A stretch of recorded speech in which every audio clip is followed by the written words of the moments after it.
Welcome to this special session on Indian Constitution and Polity. I'll be starting from the very beginning. बिल्कुल zero level base level से अब हम start करने जा रहे हैं. टॉपिक कॉन्स्टिट्यूशन ऑफ इंडिया, बिल्कुल जीरो लेवल से. ठीक है जी.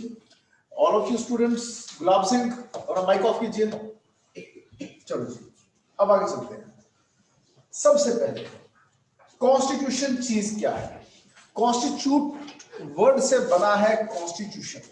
तो कॉन्स्टिट्यूशन को कॉन्स्टिट्यूशन कहते क्यों है, सबसे पहले तो हम इसके बारे में बात करेंगे. ओके, ये देखिए आपके सामने मेरी स्क्रीन आ रही है. ठीक है. So the parent word of the word constitution is constitute.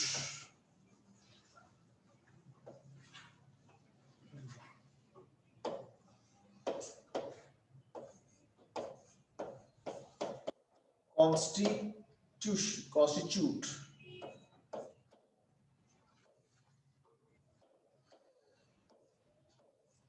अब कॉन्स्टिट्यूट वर्ड से बना है कॉन्स्टिट्यूशन.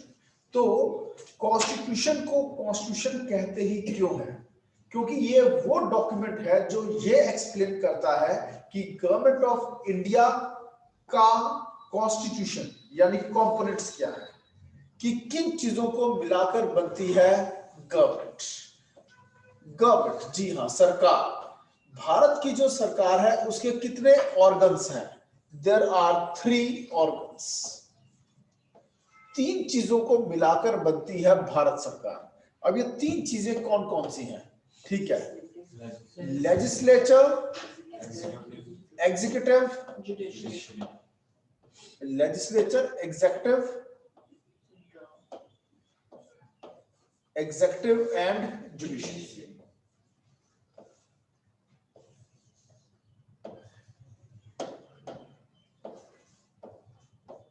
जुडिशरी. ठीक है जी. अब लेजिस्लेचर का काम इसमें क्या होता है? लेजिस्लेचर का काम क्या है इसमें? To make the laws.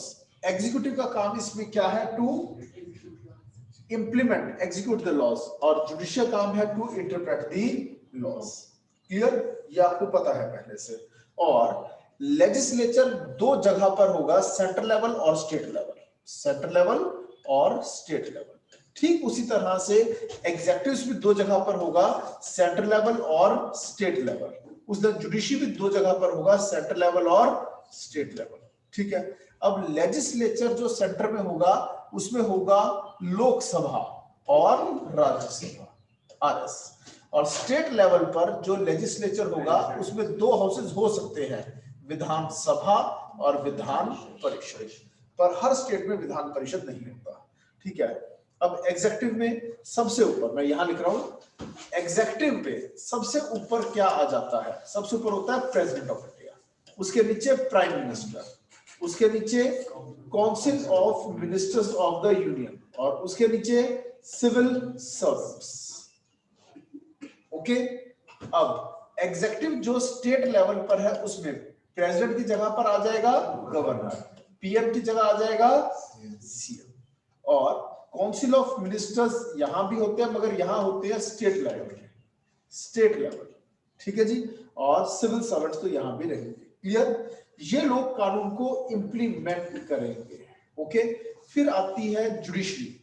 Judiciary में सेंटर में सुप्रीम कोर्ट और स्टेट में हाई कोर्ट. किस डॉक्यूमेंट में ये बातें लिखी है कि ये होगी भारत की सरकार? वो है कॉन्स्टिट्यूशन ऑफ इंडिया. इसलिए हम कॉन्स्टिट्यूशन को कॉन्स्टिट्यूशन कहते हैं. क्या हमारा कॉन्स्टिट्यूशन जो है वो एक बार एक झटके में ऐसे ही बन गया? नहीं, उसकी भी एक एवोल्यूशन की कहानी है. हालांकि अगर पेपर में क्वेश्चन आ जाए Indian constitution is an enacted constitution और एन इवॉल्व्ड कॉन्स्टिट्यूशन, तो आप क्या लिखोगे? यहां गलती कर गए आप. It is an enacted constitution.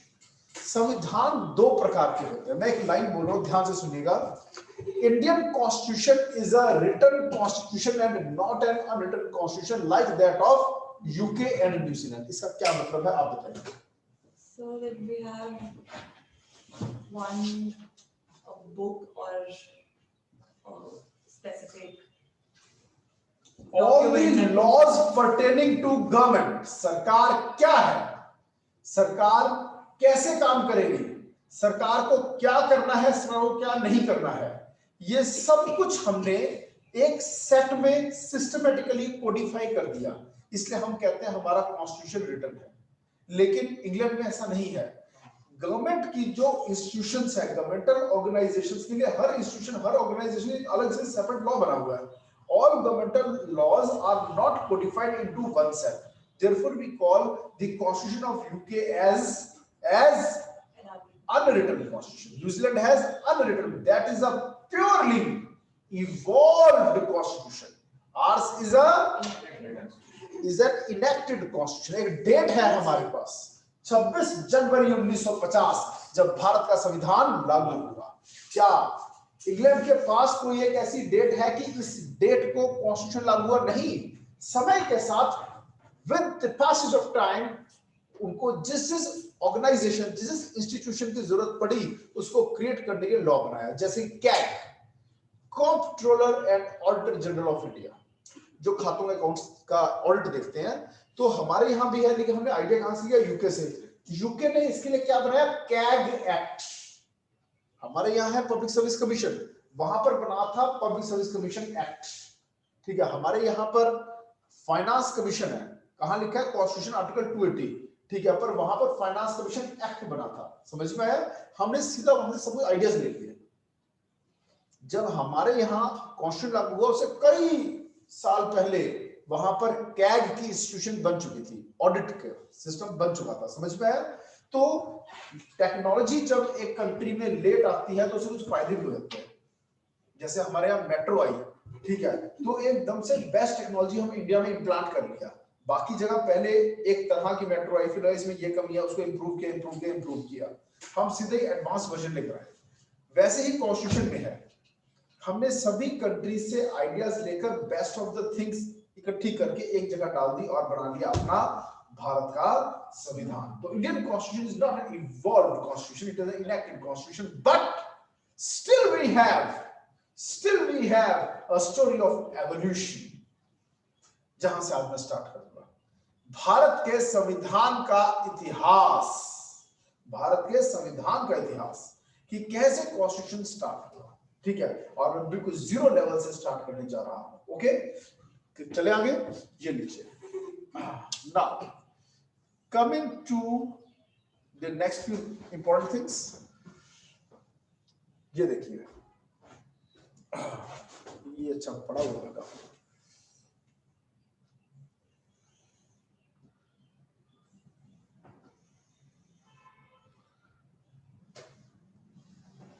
देख पा रहे हैं आप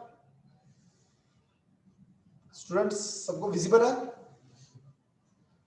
चलो जी, यस सर।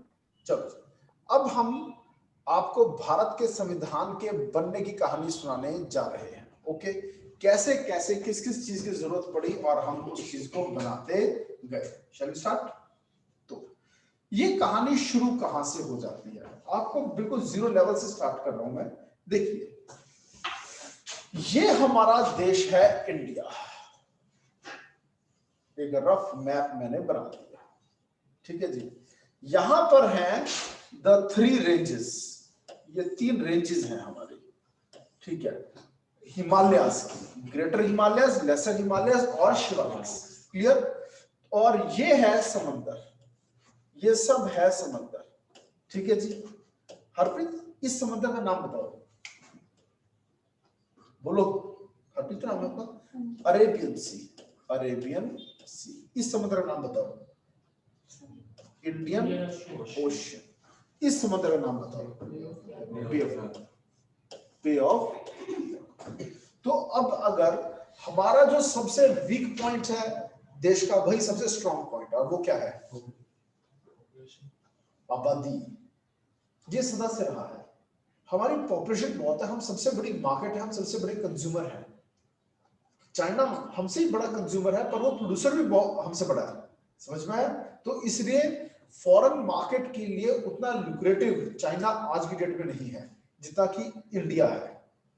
हम उतना प्रोडक्शन कर नहीं पाते हैं, ठीक है, लेकिन कंजम्पशन हमारी बहुत है, तो हर माल की खपत यहाँ ज्यादा है। जिसको भी अमीर बनना है उसको अपना माल कहाँ बेचना होगा? यहाँ। और कई थ्योरीज है, उसमें से एक थ्योरी ये भी है कि ठंडे मुल्कों में ठंड में सर्दियों में काम ज्यादा होता है, गर्मियों में बंदा थक जाता है जल्दी। ये कुछ हद तक सच भी है, क्योंकि मैं अपने ऊपर लेके देखूं, अगर मैं गर्मियों में घर से बाहर एक बार निकलता हूँ, पसीना पसीना अगर मैं हो गया, मेरी एनर्जी अधिक रहती है।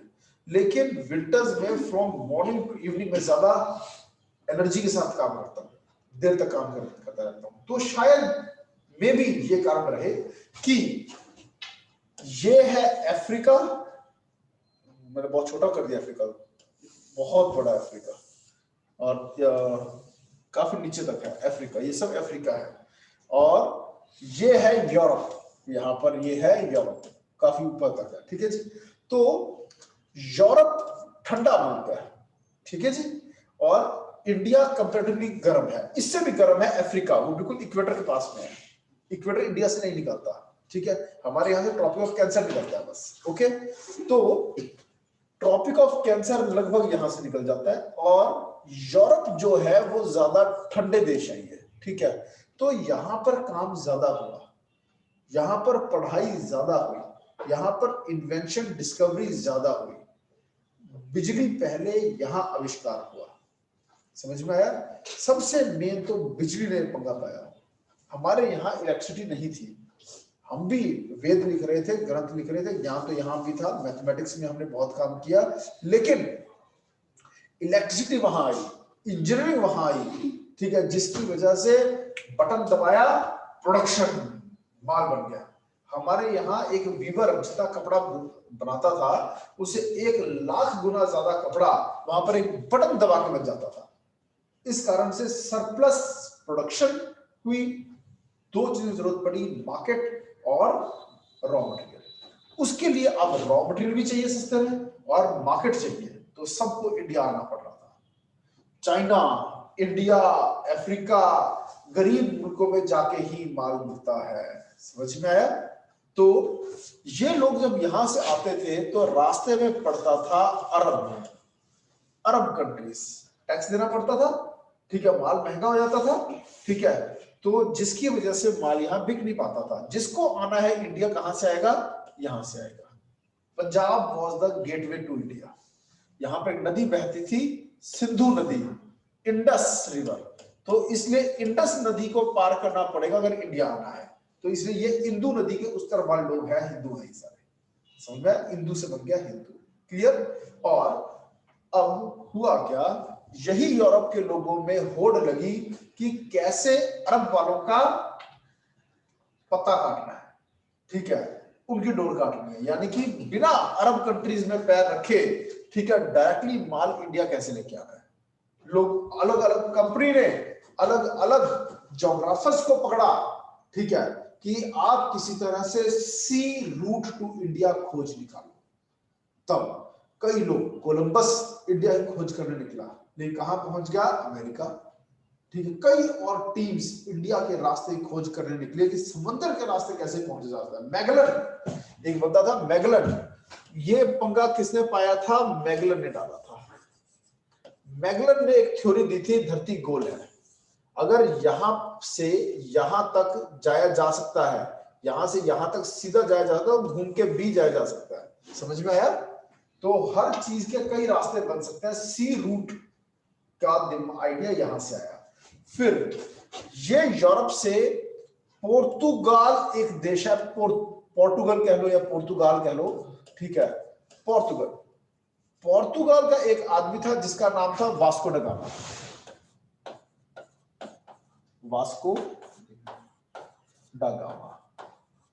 वास्को ड गामा अपनी टीम लेकर निकला और यूरोप से कहां पहुंचा, यूरोप से वो पहुंचता है अफ्रीका, और अफ्रीका का सबसे निचला जो हिस्सा है वो है Cape of Good Hope. Cape of Good Hope पहुंचता है, और केप ऑफ गुड होप से पहुंचता है इंडिया। इंडिया की जगह कौन सी, ये वाली जगह, इसका नाम था कैलिकट। आज हम कैलिकट को किस नाम से जानते हैं गुरमन, नो, कैलकाटा तो यहाँ है यार, वेस्ट बंगाल में। कैलिकट को आज हम किस नाम से जानते हैं, न्यू नेम कोझिकोडे। IIM भी है कोझिकोडे में, इंडियन इंस्टीट्यूट ऑफ मैनेजमेंट भी है वहां, ठीक है जी, IIM कोझिकोडे। तो कोझिकोडे यानी कैलिकट पहुंचा, और ये ईयर था 1498। 1498 में पहली बार ये पहुंच गया यहाँ, समझ में आया। और ये इसे हुआ क्या, सी रूट टू इंडिया मिल गया। जो सी रूट टू इंडिया मिल गया, अब तो काम आसान हो गया, सब अरब कंट्रीज का पता कट गया और ये लोग, यूरोप के लोग यहाँ आने लगे। कौन कौन मेन मेन लोग थे जो यहाँ आना शुरू हुए? सबसे मेन तो और सबसे पहले जो थे वो थे पोर्तुगीज। ठीक है जी। ये लोग टोबैको यूज करते थे, भारत में टोबैको आया, इससे पहले तक तंबाकू की खेती भारत में थी। टोबैको सीड्स लेके आने वाले ये थे। ठीक है, जो अल्फांसो आम खाते हैं आप, वो भी ये लेकर आए थे। ठीक है जी, यहाँ का आम वैसा नहीं था। ठीक है, यहाँ अल्फांसो आम लेकर आए। कई ऐसी चीजें यहाँ आई। ये अपने शिप में आते, यहाँ से रॉ मटेरियल लेके जाते और वहां से फ्रेश फ्रूट्स लाके यहाँ बेचते। ठीक है, फिर कंपटीशन शुरू हुआ। फिर आए फ्रेंच, स्पेनिश, डच। डच कौन होते हैं? डच कौन होते हैं? नीदरलैंड। डेनिश,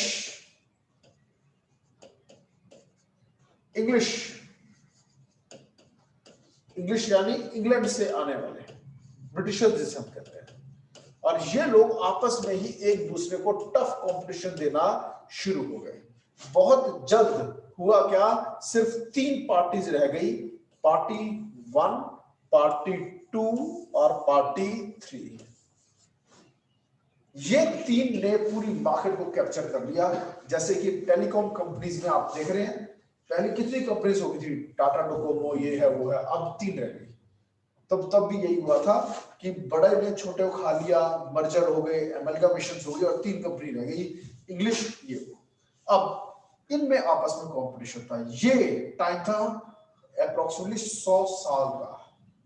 100 साल के बाद ऐसा हो गया, 100 इयर्स के बाद। अब हुआ क्या, फ्रेंच को बीट करना आसान नहीं था। और फ्रेंच एक ऐसी कंट्री, आपको सुना होगा 100 इयर्स ऑफ वॉर, 100 साल जंग चली थी। किसके बीच में? 2 देशों के बीच में। कौन से 2 देश थे? एनीबडी? 100 इयर्स वॉर बिटवीन, 100 सालों की जंग किसके बीच में चली? Come on, England and France. England और फ्रांस के बीच में। बाद में फिर नेपोलियन बोनापार्टे हार गया था। ठीक है, और उसको हाउस अरेस्ट कर लिया गया, इंग्लैंड जीत गया था। क्लियर? तो हमेशा से राइवलरी रही है फ्रेंच और इंग्लिश में। ओके, तो इनमें बिटर कंपटीशन था। इसको बीट करने के लिए बड़े सपोर्ट की जरूरत थी और ये लोग रानी के पास गए। कौन गए? ब्रिटिशर्स। ठीक है, लंदन के मर्चेंट्स ग्रुप बना के गए रानी के पास, हमें आपकी जरूरत है, तभी हम फ्रेंच बिजनेसमैन को पीछे छोड़ सकेंगे। हम आपको जो कमाते हैं उस पर टैक्स दे रहे हैं, तो अब आप प्लान बनाओ। रानी ने कहा इकट्ठे हो जाओ सारे, मैं तुम्हें टैक्स में रिबेट देती हूँ, एक कंपनी बना देती हूँ तुम्हारी, the governor and the company of merchants trading into the east Indies, यानी इंडीज रिवर, सिंधु नदी के ईस्ट में ट्रेड करने वाली सरकारी कंपनी ईस्ट इंडिया कंपनी का जन्म हुआ। यानी पूरा नाम क्या है कंपनी का? The governor and the company of merchants trading into the east Indies. ये न्यू ईयर ईव का दिन था। ये न्यू ईयर ईव का दिन था 31 दिसंबर 1600। लिखते जाओ, पेपर में डायरेक्ट क्वेश्चंस में से आएंगे। इस दिन बनी थी ईस्ट इंडिया कंपनी। किस क्राउन किसके पास था? Queen Elizabeth I। Queen Elizabeth, Eliza लिखा है।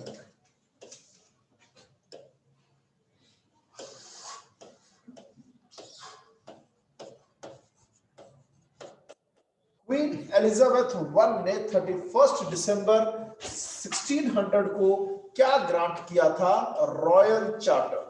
रॉयल चार्टर ग्रांट करके इस कंपनी को जन्म दिया था। और इस कंपनी का पूरा नाम है क्या? ये देखो, ये जो कंपनी है इसका पूरा नाम ये है, the governor and the company of merchants trading into the east Indies. Got it? और किसने दिया? क्वीन एलिजाबेथ I ने दिया। कौन सी डेट को दिया? 31 दिसंबर 1600 को दिया। और इससे बनी ईस्ट इंडिया कंपनी। क्लियर? अब जो ईस्ट इंडिया कंपनी राज किया उसको 2 पार्ट्स में हम डिवाइड करके पढ़ते हैं। पहला 1858 से पहले का और दूसरा 1858 के बाद वाला, और एक 1858 से पहले वाला। जो 1858 से पहले वाला है उसे हम कहते हैं क्राउन रूल, और जो 1858 के बाद वाला है उसे हम कहते हैं, सॉरी उल्टा बोल दिया, पहले है कंपनी रूल और फिर है क्राउन रूल।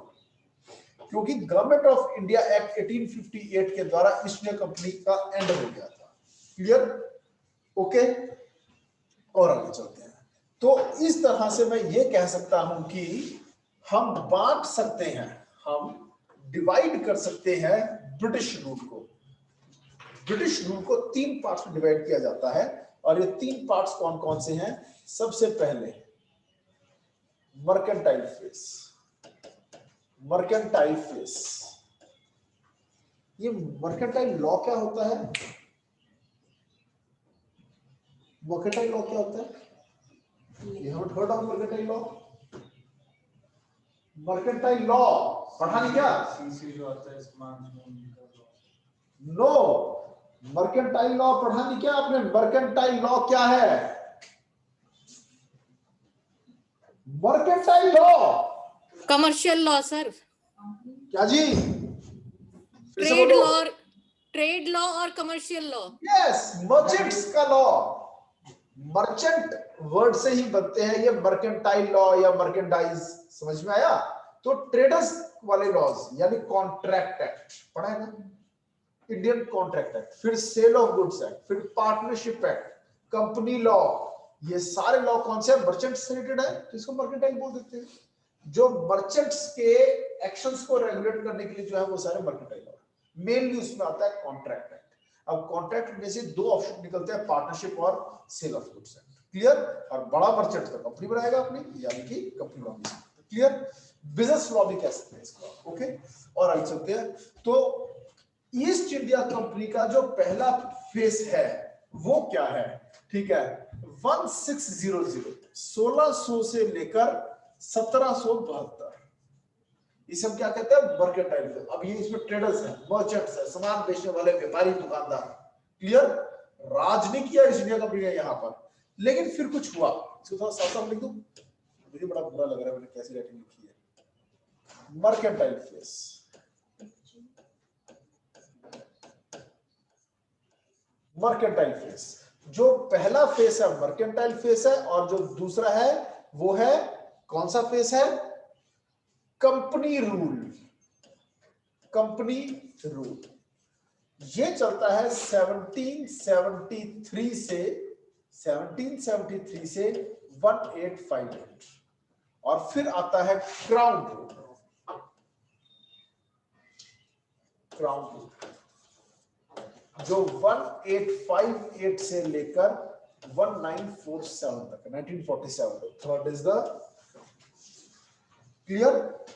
तो ये 3 पार्ट्स में डिवाइड करके हम स्टडी करते हैं। ओके, अब वो क्या हुआ ऐसा कि मर्केंटाइल फेस में आप बताने की जरूरत नहीं है, ठीक है, ब्रीफ आपको कर देता हूं कि मर्केंटाइल फेस में ये हुआ कि जो ईस्ट इंडिया कंपनी थी वो 3 पार्ट्स में डिवाइडेड थी, और वो 3 पार्ट्स कौन से थे? ये था, ये पूरा जो एरिया था, this was Bombay presidency. This was Bombay presidency. नीचे थी मैड्रास प्रेसिडेंसी, ये थी मैड्रास प्रेसिडेंसी, MADRAS, और ये थी बंगाल प्रेसिडेंसी, बंगाल प्रेसिडेंसी। समझ में आया? तो तीनों का एक एक गवर्नर था, बॉम्बे का एक गवर्नर, मैड्रास का एक गवर्नर और बंगाल का एक गवर्नर, जैसे कंपनी के हेडक्वार्टर्स होते हैं। समझ में आया? तो 3 हेडक्वार्टर्स थे ईस्ट इंडिया कंपनी के। Okay fine. और 1600 से 1772 तक ये माल खरीदते थे, बेचते थे। ओके, फिर उसके बाद स्टार्ट हुआ कंपनी रूल। इसमें क्या हुआ? ऐसा क्या हुआ कि मर्केंटाइल फेस खत्म हुआ और कंपनी रूल स्टार्ट हुआ? अब मैं आपको ये बताने जा रहा हूं। करूं स्टार्ट? चलो स्टार्ट करते हैं, और इसको बड़ा कर लेते हैं। फाइन, चलो स्टार्ट किया कर रहे हैं। अब यहां पे समझो,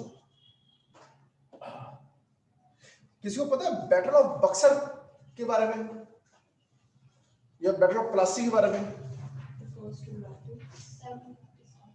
कब हुई थी battle of Plassey? Battle of Plassey और दूसरा battle of Buxar.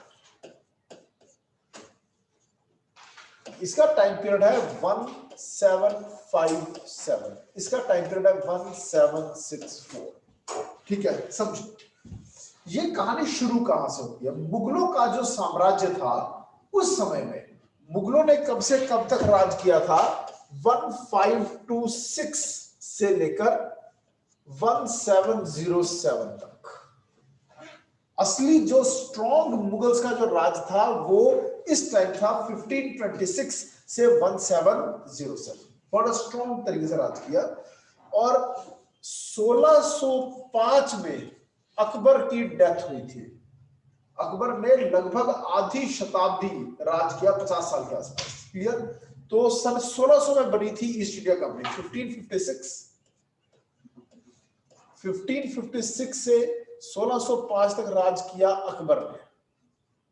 Akbar, clear? तो अकबर के समय में बनी थी ईस्ट इंडिया कंपनी और ईस्ट इंडिया कंपनी के नुमाइंदे अकबर से आके मिले और उन्होंने यहाँ पे अपना काम करना शुरू किया। लेकिन अकबर मर गया 1605 में। तो उसका बेटा जो जहांगीर था और उसकी वाइफ नूरजहां, उस समय में ईस्ट इंडिया कंपनी ने अपने जड़ें मजबूत की भारत में। क्लियर? और उसके बाद अकबर, बाबर बाद हुमायूं, अकबर, जहांगीर, शाहजहां, औरंगजेब। ठीक है, यहां तक तो मुगल एम्पायर स्ट्रॉन्ग था। औरंगजेब ने अपने बच्चों को ट्रेन नहीं किया, सारी पावर अपने हाथों में रखी। सब कुछ मैं करूंगा, सारा पैसा मेरे पास रहेगा, सारा कंट्रोल मेरे पास रहेगा। बच्चों को गवर्नर साहब बना के दूर दूर भेज दिया। तो उन भाइयों में भी लड़ाइयां हुई, एक भाई ने दूसरे को मारा करते हुए। ठीक है, औरंगजेब के बच्चे आपस में लड़े। मुअज्जम नाम का शहजादा था, शहजादा मुअज्जम ने बाकी सब शहजादों को मार दिया और राजा बन गया। क्लियर? और अपना नाम रखा बहादुर शाह। क्लियर? जफर नहीं, ये जफर नहीं है, ये बहादुर शाह 1 है, वो बहादुर शाह 2 है जफर। ठीक है जी। तो 1707 से 1712 तक राज किया था बहादुर शाह 1 ने। शाह ए बेखबर, इसको पता ही नहीं था इसके साम्राज्य में हो क्या रहा है। इसी समय में सिखों के लीडर लक्ष्मण दास, माधो दास यानी बंदा बहादुर को लोहगढ़ के किले में हराया गया था। क्लियर? इसके अलावा इसने मिलिट्री वाला कोई काम किया भी नहीं बहादुर शाह ने। क्लियर? तो मुगल्स कमजोर होने लगे।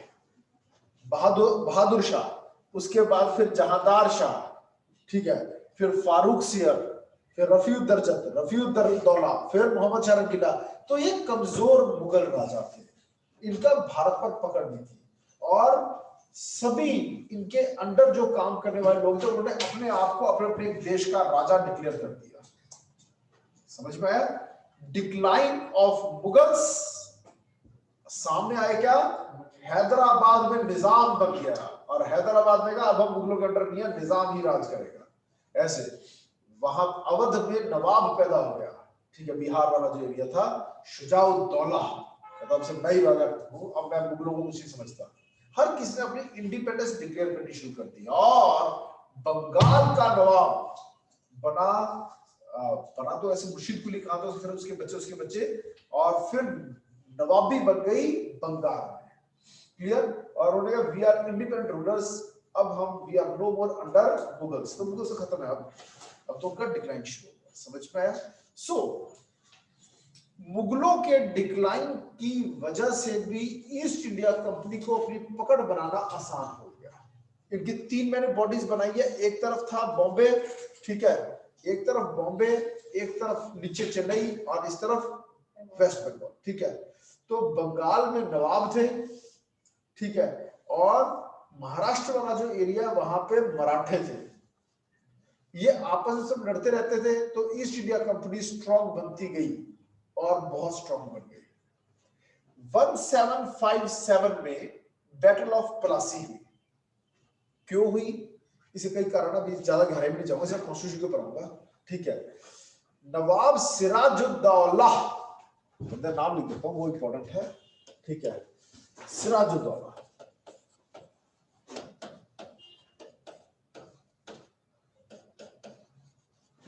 नवाब सिराजुद्दौला जो था उसने आवाज उठाई मुगलों के खिलाफ, मगर हार गया, ठीक है, इसको मार दिया गया।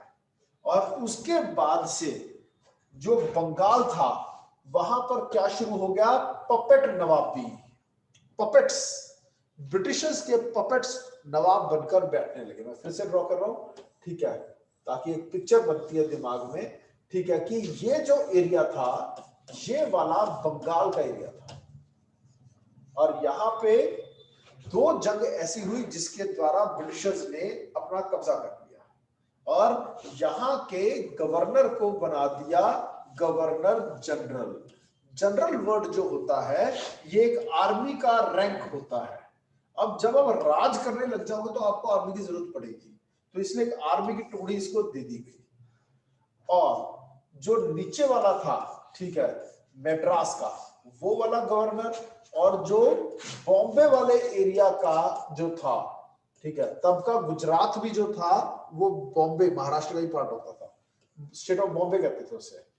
बॉम्बे का एक गवर्नर, मद्रास का एक गवर्नर, और ये दोनों गवर्नर्स किसके अंडर होंगे, बंगाल के गवर्नर जनरल। ये कब हुआ,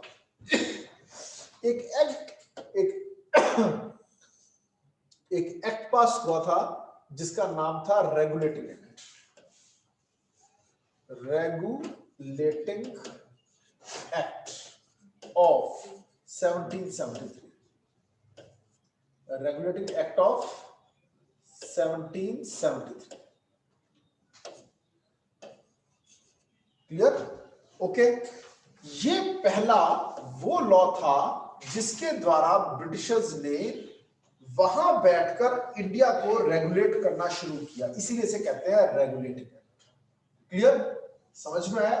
ईस्ट इंडिया कंपनी जिसका काम था कारोबार करना, माल खरीदना बेचना, अब वो कंपनी क्या बन गई थी, एक रूलिंग बॉडी। और फिर से साथ बता रहा हूं, सबसे पहले हुआ क्या, डेवलपमेंट स्टार्ट हुई यूरोप में, उनको सी रूट चाहिए था, मिल गया, कई कंपनीज आई, ब्रिटिशर्स ने सबको कंपटीशन में बीट किया। पहला पॉइंट समझ में आ गया।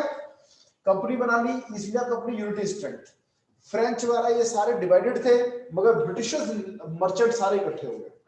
समझ में आ गया, कंपनी बना ली, ठीक है, जितना पैसा ब्रिटिशर्स मर्चेंट्स आपस में कंपटीशन नहीं कर रहे थे, फ्रेंच मर्चेंट्स आपस में कंपटीशन कर रहे थे, ठीक है, पोर्तुगीज मर्चेंट्स आपस में कंपनीज उनकी कंपटीशन कर रही थी, मगर ब्रिटिशर्स सारे इकट्ठे हो गए।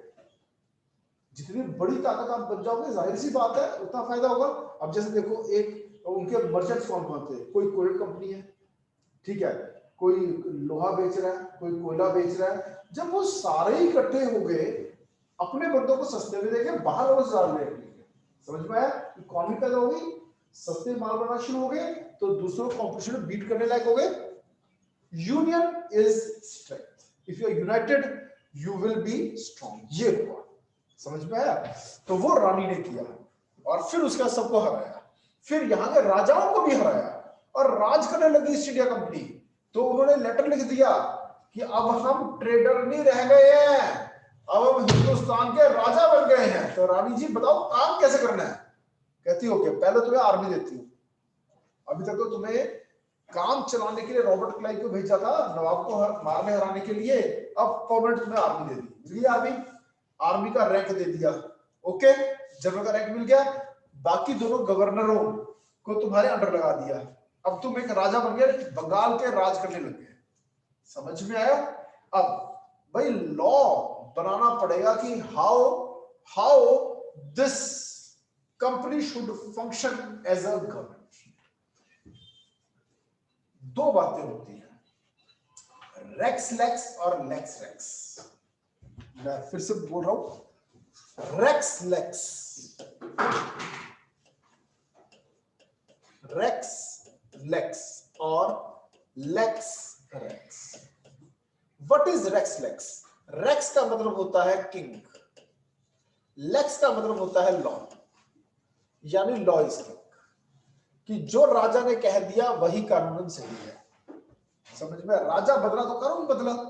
अब मुगलों में ही ले लो, ठीक है, अकबर को गाना बजाना वगैरह सब पसंद था, वो हिंदुओं के लिए ओके था, अच्छा था, उसने खुद ने हिंदू लड़की से शादी भी की, लेकिन जो आगे उसके बच्चे थे, ठीक है, वो हिंदुओं के लिए उतने अच्छे नहीं थे, ठीक है। जहांगीर ने गुरु अर्जुन देव जी को सजाए मौत की सजा सुना दी थी, ठीक है। औरंगजेब उससे ज्यादा क्रूर था, समझ में आया? गुरु तेग बहादुर जी को शहीद किया गया था, क्लियर। तो उसका अगला जो बच्चा, उसे गाने बजाने पर बैन लगा दिया औरंगजेब ने, ठीक है। उसका अगला बच्चा आया मोहम्मद शाह रंगीला, उसको खुद नाचता था, गाता था दरबार में, वो भी। तो राजा के साथ लॉ बदलता था, समझ में आया? वारिस दी हीर, वारिस शाह ने एक खंडर में छुपके एक रोमांटिक नॉवल लिखा, हीर रांझा की कहानी, समझ में आया? तो राजा के हिसाब से कानून बदले जाते थे, ऑल ओवर वर्ल्ड ऐसे होता था। राजा की पता नहीं कैसी पर्सनैलिटी हो, मगर ये सिस्टम गलत है। इंग्लैंड का एक आदमी था, एक फिलोसोफर था, जिसका नाम था A.V. डाइसी। A.V. डाइसी ने कहा रूल ऑफ लॉ होना चाहिए। क्या होना चाहिए? Rule of, everybody is equal in the eyes of law, राजा भी लॉ के अंडर है। इसे हम कहते हैं लेक्स रेक्स, यानी लॉ इज किंग। तो इंडिया में ये कॉन्सेप्ट 1773 से आया। जब ये आया रेगुलेटिंग एक्ट ऑफ 1773, क्योंकि अब East India Company was just like a king, just like राजा, और राजा उस कानून के हिसाब से काम करेगा जो कानून बनाएगा कौन? British parliament. For the first time we saw that ruler is now under law, ruler has to function according to law. लेकिन law is not something static, it is dynamic, it changes with time. समय के साथ कानून बदलता है, जरूरतों के हिसाब से कानून बदलता है, हमारी सोच बदलती है तो कानून भी बदलता है। ओके, तो वही हुआ, ठीक है। हाँ, इन्होंने पहले ही प्रोविजन कर दिया, हर 20 साल के बाद अमेंडमेंट्स करेंगे, क्लियर, आफ्टर एवरी 20 इयर्स। तो चार्टर एक्ट आए थे, क्लियर। मगर खैर ये बात सच है, 1773 के बाद जो अगला चार्टर आना था वो 1793 में आना था, पर रेगुलेटिंग एक्ट जल्दबाजी में बनाया हुआ लॉ था, इसलिए हम रुक नहीं सकते थे। इस कारण से हमें क्या करना पड़ा, बीच में एक और लॉ बनाना पड़ा जिसे हम कहते हैं Pitt's India act, Pitt's India act 1784। Okay, ये एक अलग से लॉ बनाया, उस वक्त के ब्रिटिश प्राइम मिनिस्टर के नाम से नाम रख दिया पिट्स एक्ट, ठीक है जी। फिर उसके बाद फिर से वही चीज आई, ठीक है, कि चार्टर एक्ट आने शुरू हो गए, ठीक है। चार्टर एक्ट ऑफ 1793, ये देखो गैप कितना है, 20 इयर्स। ओके, इसके बाद हर 20-20 साल के बाद आए चार्टर एक्ट ऑफ 7, ये कौन सा ईयर होगा बताओ जल्दी, कौन सा ईयर होगा यहाँ? 1813। ये था फर्स्ट चार्टर एक्ट और ये है सेकंड चार्टर एक्ट। इसके बाद थर्ड चार्टर एक्ट बताओ कब आएगा? 1833। ये भी नाम क्या है? वही नाम है, चार्टर एक्ट ऑफ 1833। अगला चार्टर कब आएगा? 1853। उसका अगला चार्टर कब आएगा? नहीं आएगा, क्यों?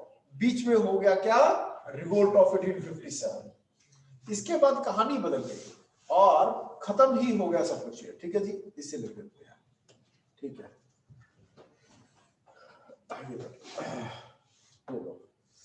फिर हो गया रिवोल्ट ऑफ 1850, क्लियर। और उन्हें समझ में आ गया ईस्ट इंडिया कंपनी अच्छे से काम नहीं कर रही है, सिस्टम को चेंज करो, और भारत में आया क्या?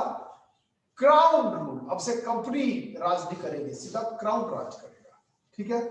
और उसके लिए अलग से लॉ बनाए गए। यहां पर आया गवर्नमेंट ऑफ इंडिया एक्ट 1858, ये बड़ा चीज, government of India act 1858, government of India act 1858। समझ में आ गया? चले आगे।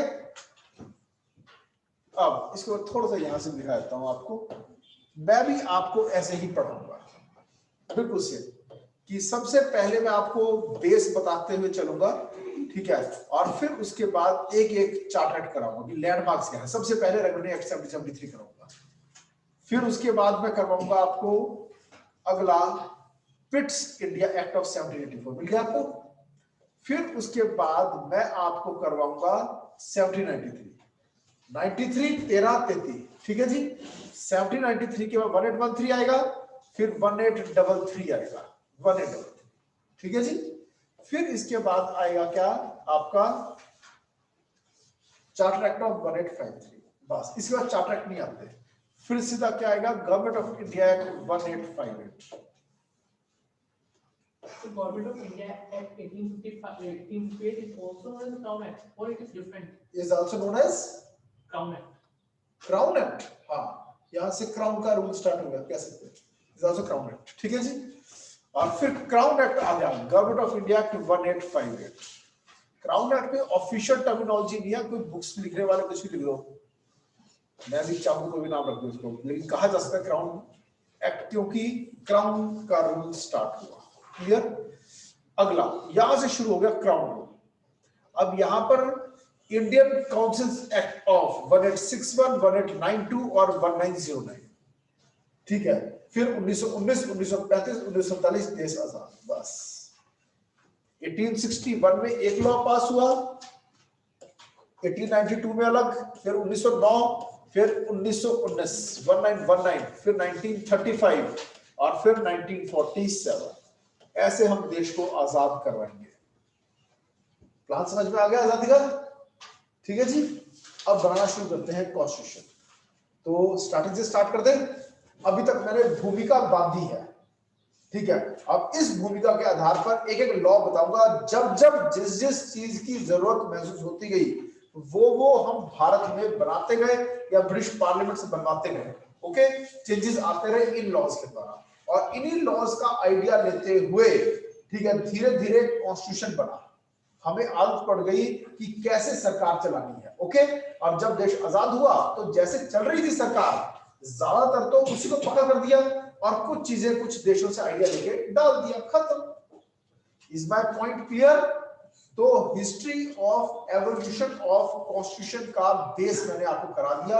अब मैं लॉ पॉइंट ऑफ व्यू से अब हिस्ट्री पे जाऊंगा। क्लियर? समझ में आ रहा है? कोई बोर तो नहीं हुआ इसमें? समझ में आ रहा है ना? चलो नेक्स्ट।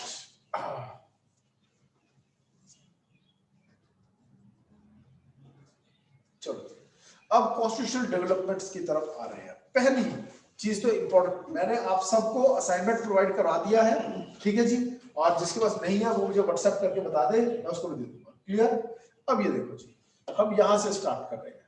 बहुत हद तक हमारा जो संविधान है इसका आइडिया कहां से आया हुआ है, कहां से लिया? This is a British legacy. Okay, तो पहला क्वेश्चन तो यही बनता है, largely Indian constitution is derived from Britain, क्योंकि उन्होंने हम पर राज किया था तो हमने वही सिस्टम ज्यादातर कंटिन्यू किया है।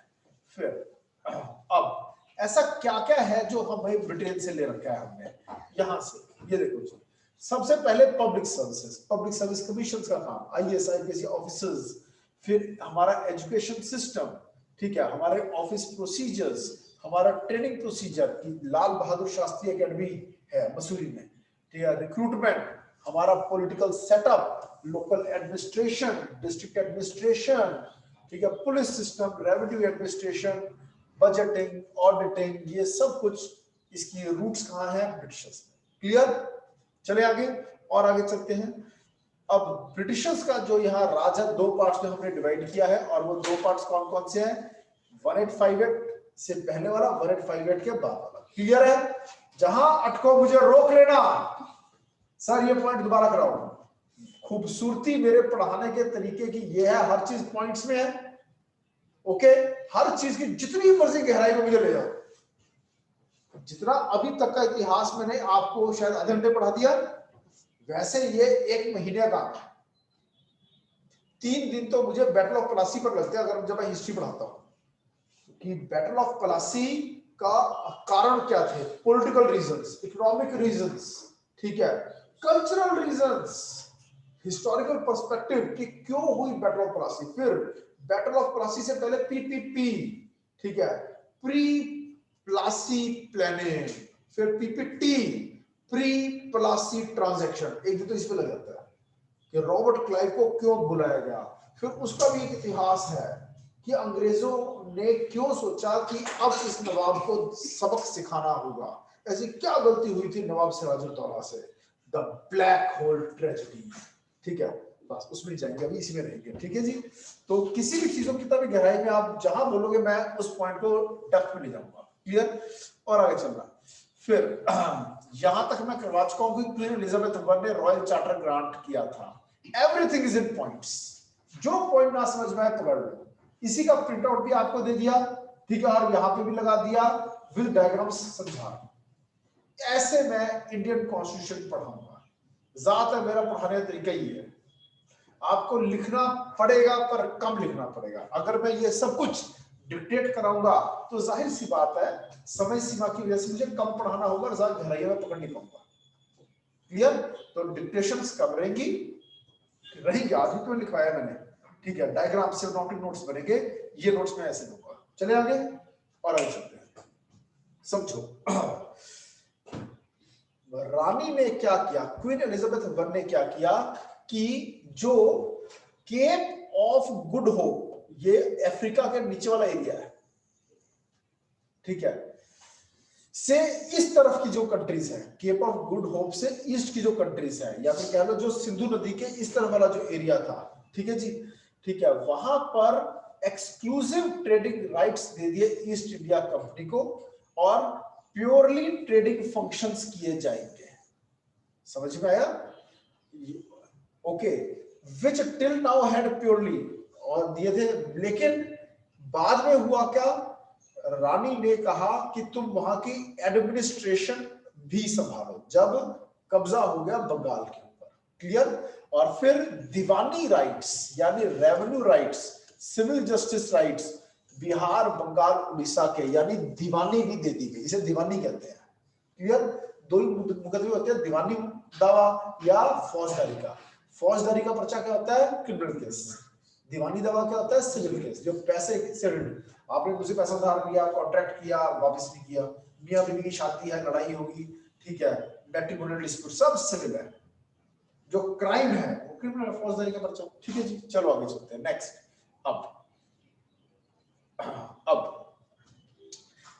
this started its career as a tendril park in 1858 in the wake of Sepoy mutiny. British Crown assumed that responsibility. मैं बता चुका हूं 1858 में राज करना शुरू किया था ब्रिटिशर्स ने डायरेक्टली, उससे पहले ईस्ट इंडिया कंपनी के थ्रू राज करते थे। ओके, और आगे चलते हैं।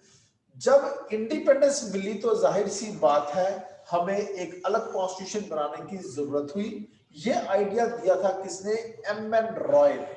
ये वो है जिन्होंने कम्युनिस्ट मूवमेंट इन इंडिया शुरू की थी। कम्युनिस्ट पार्टी के जन्मदाता है एम.एन. रॉय।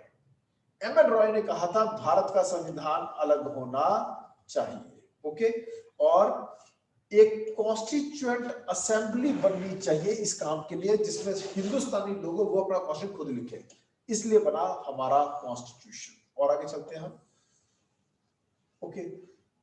इस कारण से कॉन्स्टिट्यूशन केम इनटू बीइंग, लेकिन कई चीजों का आइडिया, इसके जो फीचर्स हैं, हालांकि ब्रिटिश के ज्यादातर इधर उधर से भी आइडियाज लिए गए।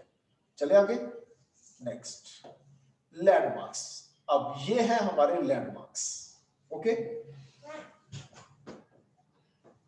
लैंडमार्क्स मैं बता चुका हूं 1772 में 1772 डिसाइड किया अंग्रेजों ने, अब से नवाबी सिस्टम खत्म, अब खुद अपन डायरेक्टली राज करेंगे भारत पर, क्लियर।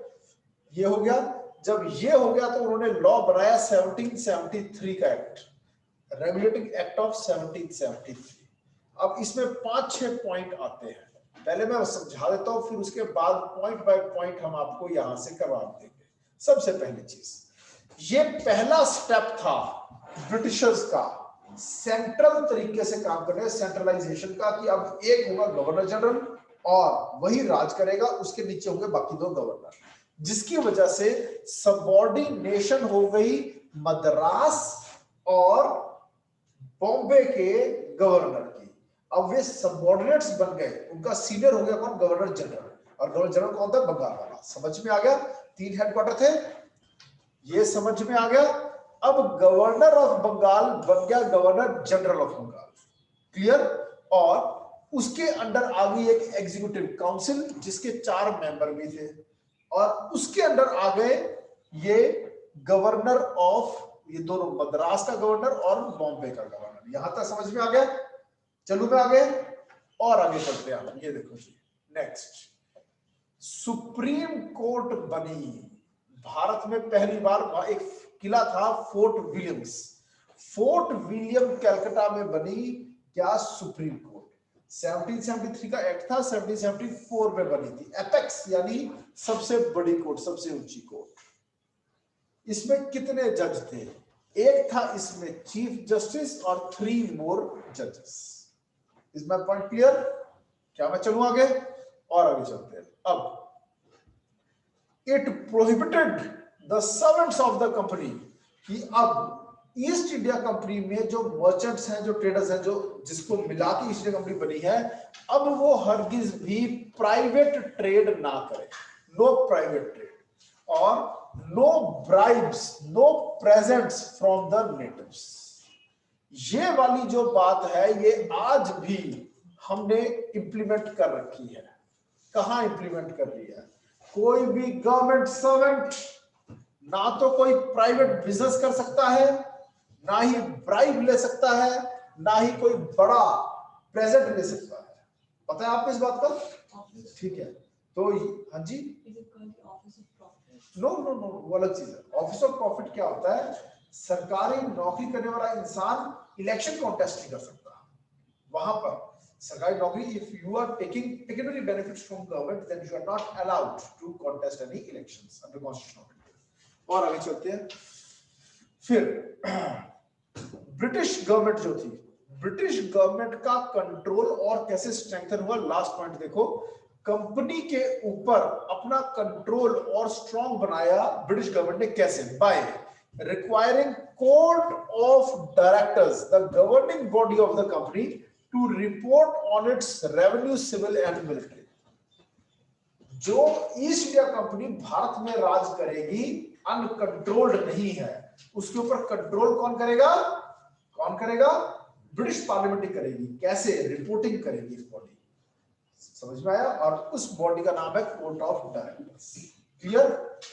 बाद में Court of directors will be above the this governor general. Governor general, पर ये बैठेंगे इंग्लैंड में। England. ये इंग्लैंड में बैठेंगे। ठीक है, समझ में आया? और कोर्ट ऑफ डायरेक्टर्स जो होते हैं, रानी खास खास लोग होते हैं। एक साथ 52 कंट्रीज पर राज कर रहा था ब्रिटेन उस समय। सबके यहाँ एक ऐसी कंपनी बना रखी थी, और सभी कंपनीज के ऊपर फिर बोर्ड ऑफ कंट्रोल और कोर्ट ऑफ डायरेक्टर्स बने थे।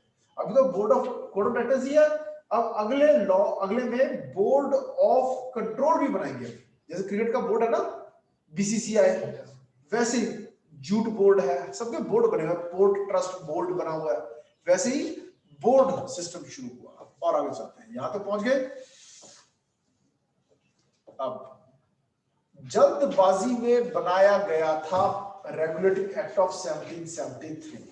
ओके, इस कारण से 20 साल तक रुक नहीं सकते थे। 20 साल के बाद कमियों को दूर करने के लिए आएगा चार्टर एक्ट, पर वीसा रुका नहीं जा सकता था। एक बहुत बड़ा कांड हुआ। क्या कांड हुआ? सुनो ध्यान से। जुडिशियल मर्डर ऑफ राजा नंद कुमार। इसमें क्या हुआ था वो बता देता हूं। जो पहला, मैं हैरान हूं, एक पॉइंट शायद मैंने मिस किया, आपको बताया नहीं, और इंपॉर्टेंट पॉइंट है वो। पहला गवर्नर जनरल ऑफ इंडिया था वॉरेन हेस्टिंग्स। आया नाम उसका यहाँ? हाँ, मैंने बोला नहीं है, ये देखो, ये नाम यहाँ आ गया कि ये आदमी, ये देखो जी, Warren Hastings, lord Warren Hastings. Okay, he was the first governor general in India. इन है, ध्यान रखना इनको, अगर आ जाए who was the first governor general of India, फिर आप करके आओगे lord William Bentinck. Of India और इन इंडिया, इन इंडिया का मतलब है बंगाल का गवर्नर जनरल, नॉट पूरे भारत में। जनरल वाली तो और यूज नहीं कर सकता था। Military powers could be used only in Bengal because Marathas were ruling in Maharashtra, in Bombay area. समझ में आया? ओके, तो ये है गवर्नर। समझ में आया? देखो जी, मैंने बताया 3 एरियाज थे, बॉम्बे, ओके, मद्रास एंड बंगाल। तीनों का एक एक गवर्नर था। बंगाल वाले को गवर्नर जनरल बना दिया। ओके, क्यों? हमने बंगाल में नवाब मार दिया। ओके, तो इस कारण से बंगाल पे तो राज करने लग गए ब्रिटिशर्स। मगर यहाँ पे तो अभी ट्रेडर्स ही है, चेन्नई में, मद्रास में। वहां बॉम्बे में तो अभी वो ट्रेडर्स ही है, मराठों का राज है। आर्मी लेके थोड़ा घुस जाओगे वहां। समझ में आया? इसलिए बॉम्बे में अभी भी जो बंदा हेड था ब्रिटिशर्स का, वो गवर्नर था। चेन्नई वाला, मद्रास वाले का भी वो था, गवर्नर था। लेकिन बंगाल वाला गवर्नर बन गया गवर्नर जनरल, और वो था वॉरेन हेस्टिंग्स। क्लियर हो गया पॉइंट? इसलिए से बोलेंगे governor general in India, not of India. मगर इसके 60 सालों के बाद, 60 इयर्स के बाद, धीरे धीरे अपना साम्राज्य और बड़ा कर लिया ब्रिटिशर्स ने। ब्रिटिशर्स ने अपना साम्राज्य बहुत बड़ा कर लिया, ठीक है, और भी एरियाज पर कब्जा करते गए। समझ में आया? ये देखो, अब जो ब्रिटिशर्स थे, ठीक है जी, यहां से उन्होंने राज करना शुरू किया, फिर पड़ोसी राजाओं को मारा हराया। ओके, यहां तक राज करने लगे। फिर उसके बाद अब इनको हेल्प मिलनी शुरू हो गई मद्रास वालों को, ठीक है। तो इन्होंने भी अपना फैलाव शुरू कर दिया। क्यों? अगर अटैक होगा इस देश पर तो ये भी हेल्प करने आ जाएंगे। फिर इन्होंने भी फैलाव करना शुरू कर दिया बॉम्बे प्रेसिडेंसी ने। ये प्रेसिडेंसी कहते थे, बंगाल प्रेसिडेंसी, मद्रास प्रेसिडेंसी। और फिर ये बेचारे सारे सैंडविच करके पूरे भारत पे 60 इयर्स लगे, 60 साल लगे ब्रिटिशर्स को पूरे भारत पर कब्जा करने में, ठीक है जी। 1773 से लेकर 1773 से 1833 और पूरे इंडिया पर कब्जा हो गया किसका? ब्रिटिशर्स का। Is my point clear? समझ में आ गया? चले आगे। अब पूरे भारत के राजा बन गए, ओके। और जब 1833 में ये पूरे भारत के राजा बने, तब गवर्नर जनरल ऑफ बंगाल जो था उसको बना दिया गवर्नर जनरल ऑफ इंडिया। अब वो पूरे इंडिया पर अपनी आर्मी वाली पावर्स यूज कर सकता है। इसका बंदे का नाम था लॉर्ड विलियम बेंटिक। आगे चल के आ जाएगा, क्लियर? चले आगे, नेक्स्ट और प्रोसीड करें। समझ में आ रहा है ना? चलो, coming over to this thing. अगला जो चार्टर एक्ट आना था वो तो आना था 1793 में, पर इतना वेट नहीं किया जा सकता था। और ये जो ईस्ट इंडिया कंपनी थी बहुत करप्ट थी। ये जो बंदा था वॉरेन हेस्टिंग्स, जो पहला गवर्नर जनरल बना था, ये बहुत ब्राइब्स लेता था और सबसे मेन नेपोटिज्म करता था। What exactly is nepotism? कोई बताएगा मुझे कि नेपोटिज्म क्या होता है?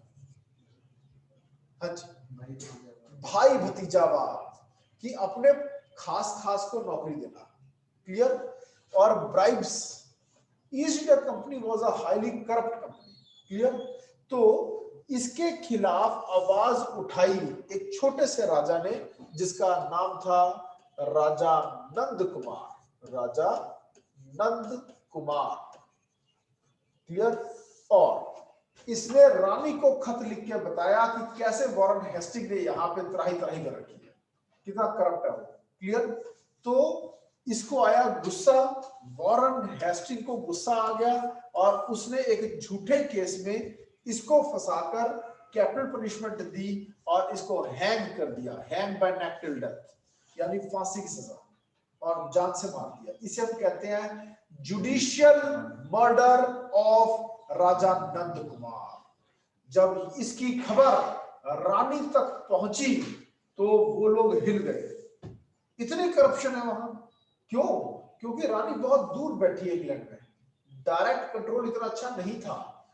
कोर्ट ऑफ डायरेक्टर्स जो थे वो भी इनके खास थे ईस्ट इंडिया कंपनी के बजट से, तो बोर्ड ऑफ कंट्रोल बनाने की जरूरत हुई। समझ में आया? तो रानी ने कहा अब हम इंतजार नहीं कर सकते, 1793 का अमेंडमेंट लेके आनी जरूरी है। उसने बोला पीएम को, और पीएम ने बनाया, प्राइम मिनिस्टर थे मिस्टर पिट्स, और पिट्स ने बनाया पिट्स इंडिया एक्ट। वैसे उसने जो लॉ बनाया उस लॉ को पिट्स इंडिया एक्ट कहते हैं। ओके, मैं ये लिखा हुआ है, उस समय के ब्रिटिश प्राइम मिनिस्टर के खिलाफ के पीछे से नाम रख दिया गया, और रेगुलेटिंग एक्ट की कमियों को दूर करने के लिए आया था पिट्स इंडिया एक्ट। क्लियर? और आगे चलते हैं। Sir, he was the Prime Minister of Britain, Britain, but he also represented India at that time. Of course, रानी खुद थोड़ा काम करेगी, आज भी प्रेसिडेंट थोड़ा कुछ काम करता है, सारा काम पीएमसी करवाता है। So it means he was the president, he was the Prime Minister of both the countries, England and India. At that No, time. there was nobody who could be said to be prime minister of India, नहीं बोल सकते हमसे, ऐसी कोई post ही नहीं थी ना, prime minister की पोस्ट ही नहीं थी, हम तो कॉलोनी थे। क्लियर? कॉलोनीज का पीएम नहीं होता, नो डाउट चलती उसी की थी। ठीक है, फिर सबसे पहले तो कामों को बांट दिया गया कि कंपनी के दो तरह के फंक्शंस हैं, कमर्शियल फंक्शंस और पॉलिटिकल फंक्शंस। किस लॉ में बांटे? Pitt's India act. फिर एक बना दिया गया department of Indian affairs in the British government. ठीक है जी, और डायरेक्टली कंट्रोल करेगा, अब ये डिपार्टमेंट इंडियन अफेयर्स को कंट्रोल करेगा। समझ में आया? ये डिपार्टमेंट क्रिएट किया गया। फिर अब कोर्ट ऑफ डायरेक्टर्स जो है कमर्शियल अफेयर्स को जैसे पहले मैनेज करता था वैसे ही करेगा, लेकिन जितने भी पॉलिटिकल अफेयर्स हैं अब उनको मैनेज करेगा बोर्ड ऑफ कंट्रोल। काम बांट दिए, पॉलिटिकल काम और बिजनेस वाले काम। बिजनेस वाले काम चलते वैसे चलेंगे, लेकिन पॉलिटिकल काम ये नहीं करेंगे। राजाओं के साथ ट्रीटी, एग्रीमेंट, समझ में आया, जिसमें बहुत ज्यादा राजाओं के साथ कैसे डील करना है उसके लिए बनाया गया बोर्ड ऑफ कंट्रोल। क्लियर? इस तरह से एक डबल गवर्नमेंट का सिस्टम शुरू कर दिया कि पैसा कमाने वाले ये लोग, राजनीति करने वाले ये लोग। Is my point clear? चलो मैं आगे और आगे चलते हैं। फिर अब बोर्ड ऑफ कंट्रोल को बहुत बड़ी क्या पावर दी गई? सुपरविजन, डायरेक्शंस देने की for all operations of the civil and military government और revenues of British possessions in India. ठीक है जी, जितना सिविल, मिलिट्री और लैंड सारी कौन देखेगा? Board of control. क्योंकि सारी पॉलिटिक्स इन्होंने संभालनी है। किस राजा की कितनी भूमि हमने ले ली, अंग्रेजों ने ली। समझ में आया? और आगे चलते हैं। ये जो एक्ट था दो कारणों की वजह से अहम था। पहला, फर्स्ट रीजन क्या है कि जो कंपनी जो लैंड राजाओं से कब्जे में ली थी, इसे हम कहते हैं companies territories in India, they were first renamed as British possessions in India. Company की लैंड नहीं अभी है, क्योंकि कंपनी सरकारी थी, अब वो लैंड गवर्नमेंट की होगी। समझ में आया? इससे पहले तक वो कंपनी की लैंड थी, अब वो लैंड किसकी हो गई? रानी की। क्लियर? दूसरा एंड सेकंड, दूसरी अहम बात, British government was given supreme control over companies affairs and it's administration. जो अभी तक ईस्ट इंडिया कंपनी कुछ हद तक प्राइवेट थी वो बात खत्म, अब वो पूर्णतः सरकारी हो गई। क्लियर? अगली चीज 1793 का एक्ट, क्योंकि बड़ी कमियां तो इसमें राजा नंद कुमार वाले इंसिडेंट में इसको हम क्या वाला टर्म बोलते हैं? जुडिशियल मर्डर ऑफ राजा नंद कुमार। ठीक है, इसको कहते हैं आप। ठीक है जी। अब अगला जो एक्ट आया वो आया चार्टर एक्ट ऑफ 1793। बड़ी बड़ी कमियां जो थी वो तो पहले ही दूर की जा चुकी थी पिट्स इंडिया एक्ट में, तो ये बहुत अहम नहीं है, इसमें पेपर में क्वेश्चन नहीं आता। पर बस एक ही पॉइंट इंपॉर्टेंट है कि काउंसिलर्स के फैसलों को ओवरराइड कर सकता है गवर्नर जनरल। कौन है काउंसिलर्स? एग्जीक्यूटिव काउंसिल के मेंबर्स। क्लियर? मैंने बताया था 4 मेंबर की काउंसिल थी गवर्नर जनरल की। चले आगे और आगे चलते हैं। अगला चार्टर एक्ट ऑफ 1813। अब पहले तो ये व्यापारियों की तरह आए, फिर यहाँ राज करने लगे और फिर वहां की कल्चर भी यहाँ लाना स्टार्ट हुई। और धर्म कल्चर का एक बहुत अहम एस्पेक्ट होता है। क्लियर? हम भी जब सिविल सर्विसेज की प्रिपरेशन में जब कल्चर पढ़ाते हैं तो उसमें सब कुछ आ जाता है, Jainism, Buddhism, Hindu culture, Sikh culture, समझ में आया? तो धर्म और कल्चर कोई दूर दूर रहने वाली चीजें नहीं है। तो British Christian missionaries used to come to India for spreading Christianity, but due to financial constraints they were forced to earn here। तो वो जब वहां से यहाँ आते थे, वहां का सामान यहाँ पर लेकर आते थे, बेचते थे और जाते हुए थोड़ा बहुत कच्चा माल भी साथ ले आते थे। अपना खर्चा, धर्म प्रचार का खर्चा, बिजनेस नहीं, प्रॉफिट्स नहीं, अपना धर्म प्रचार का खर्चा खुद निकाल लिया करते थे। मगर इस पर आवाज उठाई ईस्ट इंडिया कंपनी ने, रानी को कहा गलत हो रहा है, आपने हमें मोनोपोली दी थी कि केप ऑफ गुड होप के ईस्ट में जो नदी बह रही है इंडस रिवर, उसके ईस्ट में केवल हम ही ट्रेड कर सकते हैं। ये क्रिश्चियन मिशनरी जो पादरी और नन्स जो जा रहे हैं, प्रीस्ट एंड नन्स, उनको क्यों अलाउ किया जा रहा है? रानी ने कहा इतना चलता है, चलने दो। ट्रेड इन इंडिया जो था उसकी मोनोपोली को खत्म कर दिया और कहा Christian missionaries can operate in India. समझ में आया? यहां से बीज बोए गए, यहां से बीज बोए गए एक बड़ी जंग के, और वो जंग थी सन 57 की क्रांति।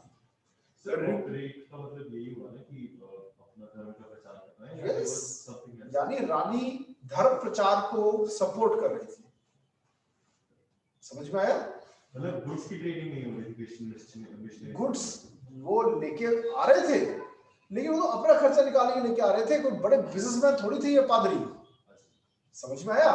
जो शिप का पेट्रोल का खर्चा निकाल लिया, यहाँ पे रहने खाने के खर्चे निकालने के लिए हल्का फुल्का कुछ गुड्स वहां से ले आते थे, फिनिश गुड्स, कुछ सस्ता मिलता था वहां पे और यहाँ अच्छा पैसा बच जाता था उसका, और यहाँ से सस्ते मिलता था कच्चा माल, वो ले आते थे। जैसे बड़े बड़े शिप ईस्ट इंडिया कंपनी के ये काम कर रहे थे, वैसे इन्होंने भी थोड़ा सा शुरू कर दिया अपने खर्चे निकालने के लिए, और रानी ने कहा कर लो, कोई बड़ी बात नहीं। समझ में आया?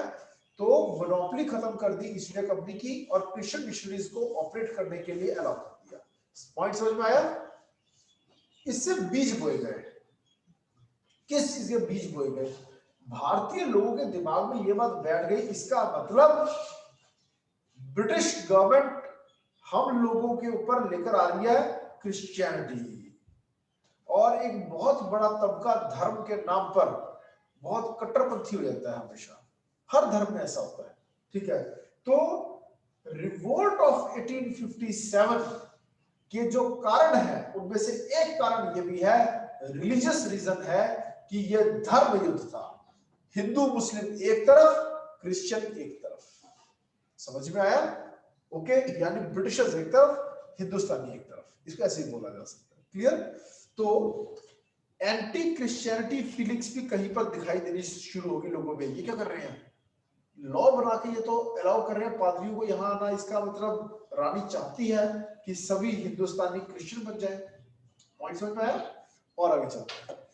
नेक्स्ट, इसके बाद अगला बड़ा और इंपॉर्टेंट और अहम कानून पास हुआ। याद रहे, यहां तक पहुंचते पहुंचते 60 इयर्स हो चुके हैं राज करते हुए। 1773 से 1833, आधी शताब्दी से ज्यादा। भारत का जैसे अभी 72nd रिपब्लिक डे बनाया गया, समझ में आया? यानी हमें अभी अप्रोक्सीमेटली 75 साल हुए हैं आजाद हुए, 74-75। तो यानी इतना टाइम हो गया था। सोचो कितना लंबा समय है कि अंग्रेज यहाँ राज कर रहे थे। ओके, तो अब पूरे भारत पर राज करना शुरू हो गए ब्रिटिशर्स, और अब जो गवर्नर जनरल था वो था लॉर्ड विलियम बेंटिक। ना सिर्फ राज कर रहे थे, यहाँ पर सामाजिक सुधार भी कर रहे थे।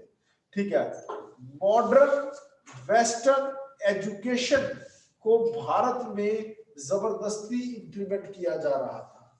स्कूल्स, कॉलेजेस, यूनिवर्सिटीज खोले जा रहे थे, इंजीनियरिंग कॉलेजेस भी बनाए जा रहे थे। क्यों? सड़कें बनानी जरूरी थी, डैम बनाने जरूरी थे, ब्रिजेस बनाने जरूरी थे। क्लियर? दूसरा, सती प्रथा पर भी बैन लगा दिया गया। सती प्रथा, उन्होंने बहुत ही गलत काम होते देखा यहाँ कि कोई आदमी मर जाता था तो उसकी औरत को भी साथ ही जला दिया करते थे और उसकी औरत को सती माता कहना शुरू कर देते थे। वो सती देवी है, सती माता है। ठीक है जी। और फिर कई पीढ़ियों तक सती देवी की पूजा होती रहती थी। होता तो और कुछ नहीं है, लेकिन एक लेडी तो अपनी जान से गई। क्लियर? तो उन्होंने इस पर बैन लगाने वाला कौन? Lord William Bentinck. ओके। और अब गवर्नर जनरल ऑफ बंगाल से ये बन गए गवर्नर जनरल ऑफ इंडिया। याद रहे, first governor general in India आए तो Warren Hastings, first governor of India आए तो लॉर्ड विलियम बेंटिक। ठीक है, for the first time this act created a government of India having authority over the entire territorial area possessed by Britishers। अब जितना area था वो सारा एक बंदे, एक पावर के अंदर आ गया। क्लियर? अब बना भारत। असली तो भारत यहां से बना, इससे पहले तो भारत ही था। What is the difference between the Warren Hastings and Lord Warren Hastings was Governor General of Bengal, only Bengal, यानी बंगाल के अंदर वो अपनी आर्मी यूज कर सकता, आर्मी वाली पावर्स यूज कर सकता था, पर पूरे इंडिया में अपनी आर्मी यूज नहीं कर सकता था। पर ये बढ़िया गवर्नर जनरल ऑफ इंडिया अब ये पूरे इंडिया पर अपनी आर्मी की पावर्स यूज कर सकता है। और all civil and military powers were vested in him। एक ही आदमी में सभी सिविल और मिलिट्री पावर्स दे दी गई और बॉम्बे और मद्रास से उनकी लॉ बनाने की पावर्स, लेजिस्लेटिव पावर्स विथड्रॉ कर ली गई। दे वर डिप्राइव्ड। और the laws made under the previous acts were called regulations, while laws made under this act were called acts।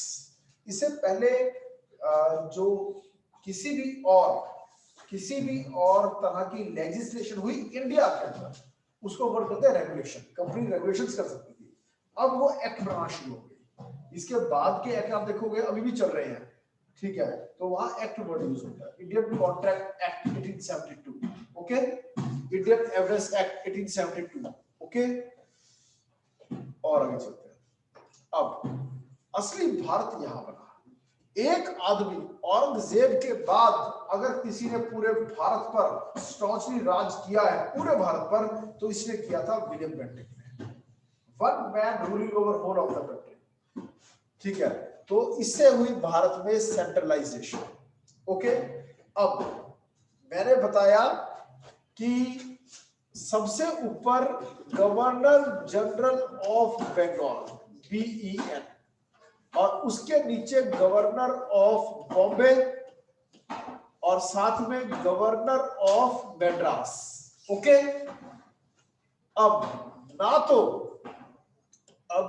तो बॉम्बे वाला और ना ही मद्रास वाला लॉ बना सकता है। लॉ सिर्फ एक बंदा बना सकता है, गवर्नर जनरल ऑफ बंगाल, यानी governor general of India. Clear? यही था governor general of India, GGOI। Okay. काम बढ़ गया। पहले 3 जगह लॉ मेकिंग हो रही है, अब एक जगह हो रही है, तो लॉ मिनिस्ट्री बनानी हुई। लेकिन जिसको आज हम लॉ मिनिस्टर कहते हैं, तब उसको law member of the executive council कहते हैं। सुनो ध्यान से, जिसको आज हम प्राइम मिनिस्टर, हम कहते हैं prime minister and council of ministers, यही बोलते हैं। ठीक है जी, prime minister and council of ministers हम बोलते हैं। तो आज जो प्रेसिडेंट और PM है, इन दोनों को ऐड कर दो, ये बन गया governor general of India at that time. समझ में आ गया? समझने के लिए, जो पावर आज PM और प्रेसिडेंट के पास कंबाइंड 2 बंदे के पास मिल गया, वो सारी पावर एक बंदे के पास थी, और वो बंदा कौन था? Governor general of India. Okay. आज काउंसिल ऑफ मिनिस्टर्स है, अमित शाह है, राजनाथ सिंह है, निर्मला सीतारमण है ना, ये सारे स्मृति ईरानी है, ये सारे मंत्री हैं, ये काउंसिल ऑफ मिनिस्टर्स है, ये काउंसिल है। तब भी काउंसिल होती थी, पर तब उस काउंसिल को क्या कहते थे? Executive council. Governor general of India की, गवर्नर जनरल ऑफ इंडिया की एग्जीक्यूटिव काउंसिल। समझ में आया? ओके, तो तब एक लॉ मेंबर ऐड किया गया, तब अब हम उसको कहते हैं लॉ मिनिस्टर, तब कहते थे लॉ मेंबर। तो गवर्नर जनरल की एग्जीक्यूटिव काउंसिल में ऐड हुआ लॉ मेंबर। ओके, और आज के बाद से 60 साल हुए थे इस तरह से काम करते, अब उन्होंने कहा पैसा तुम नहीं कमाओगे, पैसा लोगों को कमाने दो, तुम उनसे टैक्स लो। समझ में आया? अब से ईस्ट इंडिया कंपनी जो है ये कमर्शियल बॉडी नहीं है, अब ये प्योरली एडमिनिस्ट्रेटिव बॉडी है। क्या जरूरत है 5%, 8%, 10% पे माल बेचने की? जो एक आदमी कमा रहा है उसका 1/3 ले लो, समझे? As income tax. मेरा पॉइंट समझ में आया? रेवेन्यू सिस्टम बन गया। ओके, आज भी सरकार एक तरह से, मेरा ये कोचिंग इंस्टीट्यूट चल रहा है, I am the owner of this coaching institute, पर 1/3 पार्टनरशिप तो मोदी जी की है। जो मैं कहूंगा भारत सरकार पैसे ले जाएगी, इनकम टैक्स। एक बच्चे से जो हम फीस लेते हैं लगभग उसका 1/3 गवर्नमेंट के पास जाता है। को मैं ही नहीं, हर बिजनेस का ऐसे ही है, ठीक है? अप्रोक्सीमेटली 1/3 इज विद गवर्नमेंट, क्योंकि डायरेक्ट टैक्स और इनडायरेक्ट टैक्स दोनों होते हैं, और दोनों मिला के रफली इतना बन जाता है 30% के आसपास। ओके, तो इस तरह से उन्होंने कहा अब हम सिर्फ एडमिनिस्ट्रेटिव बॉडी की तरह काम करेंगे, ठीक है? और जितनी भी it provided that the company's territories in India were held by it in trust for his majesty, his heirs and successors। कि गवर्नर जनरल ऑफ इंडिया की जो कंपनी है, ये कंपनी अब ये इंडिया में सारी लैंड प्रॉपर्टी को जो संभाल रही है, रख रही है, वो on the behalf of crown है, क्राउन एंड इट्स इयर्स।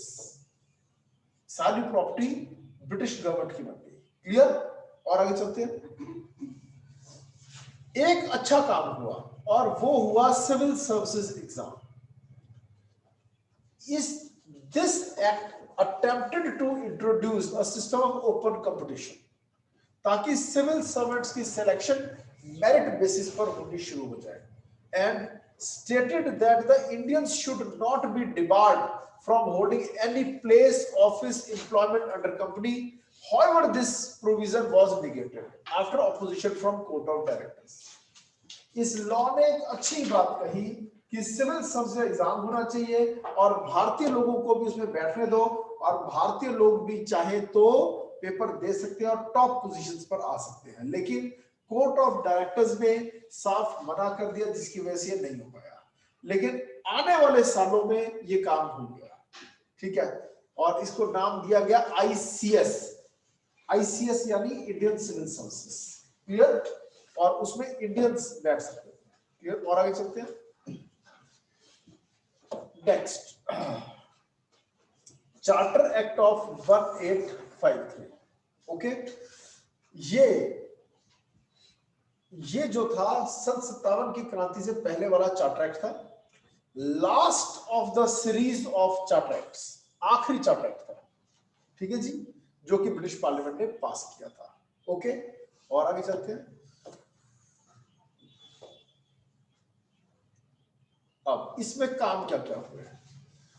यहां तक आते आते मॉन्टेस्क्यू की थ्योरी फेमस हो गई थी। वो ऐसी थ्योरी क्या थी जो ऑल ओवर वर्ल्ड फेमस हो गई? अब मैं वो बताने जा रहा हूं आपको। एक आदमी था फ्रांस का, he was a French philosopher, French philosopher, और इसका नाम था मॉन्टेस्क्यू। मॉन्टेस्क्यू इसने दो बातें कही। पहला, separation of powers, separation of powers. Clear? powers should be separate between legislature, executive and judicial. Legislature, executive और जुडिशरी की पावर्स डिफरेंट होनी चाहिए, ये लोग भी डिफरेंट होने चाहिए, ठीक है, ऑल टुगेदर डिफरेंट। क्लियर? कोई भी लेजिस्लेचर का मेंबर एग्जीक्यूटिव का मेंबर ना हो, कोई एग्जीक्यूटिव मेंबर जुडिशियल मेंबर ना हो, कोई एक आदमी sitting in the two organs नहीं होना चाहिए। ओके, और इससे हुआ क्या, लेजिस्लेचर नजर रखेगा एग्जीक्यूटिव पर और नजर रखेगा जुडिशरी पर, दोनों पर नजर रखेगा, और जुडिशरी नजर रखेगा एग्जीक्यूटिव पर और नजर रखेगा लेजिस्लेचर पर, और एग्जीक्यूटिव भी नजर रखेगा लेजिस्लेचर पर और साथ में जुडिशरी पर। अब ये देखो, दो एरो यहां आ गए, सबके ऊपर दो दो एरो आ गए, दो एरो, दो एरो और दो एरो, मानते हो? Two organs keeping a watch on the on an organ, समझ में आया?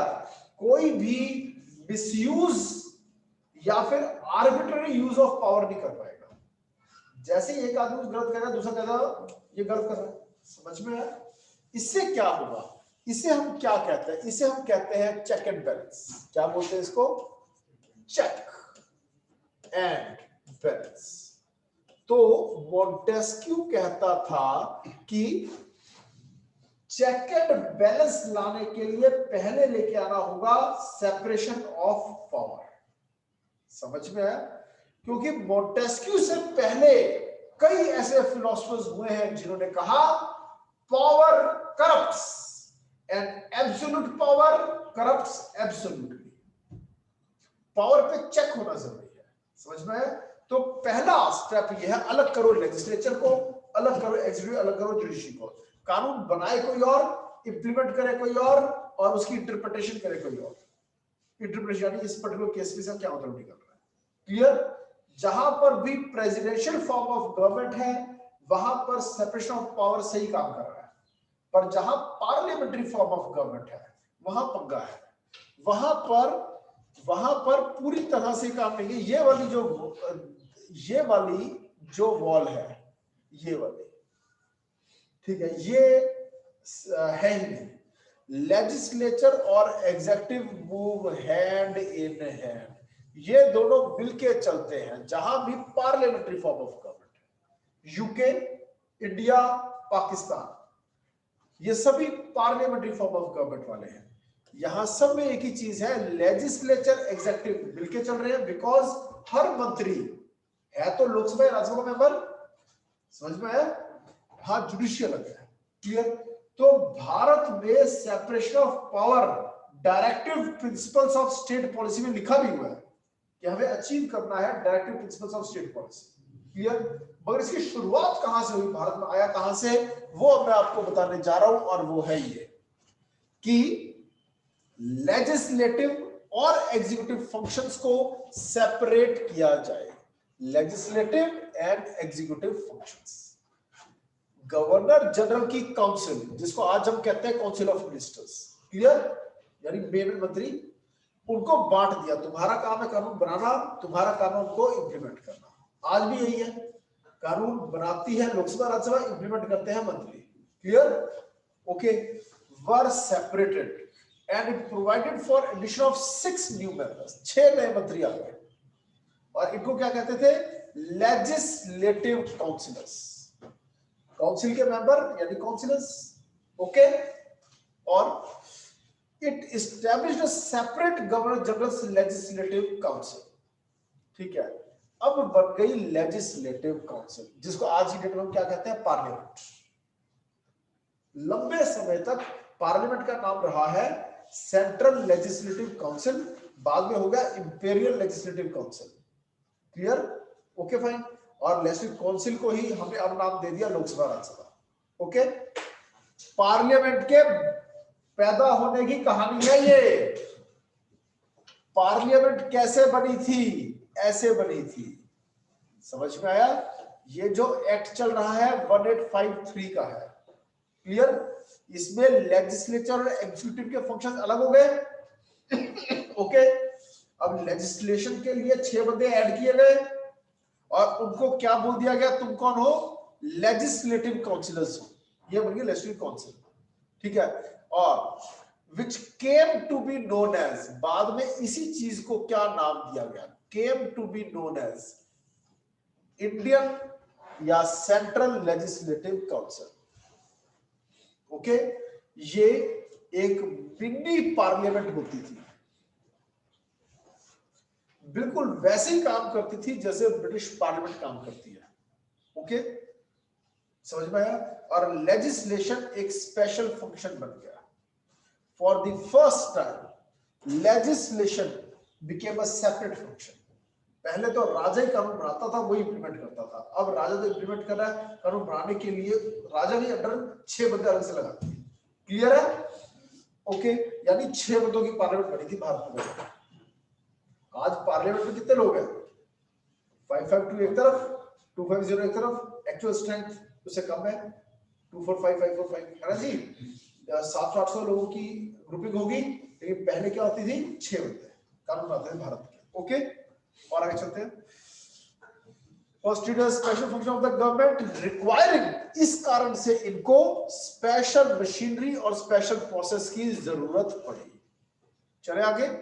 अब जिसकी बात हुई थी पहले, अब वो काम हो गया, और वह ICS, Indian civil services, paper शुरू हो गया।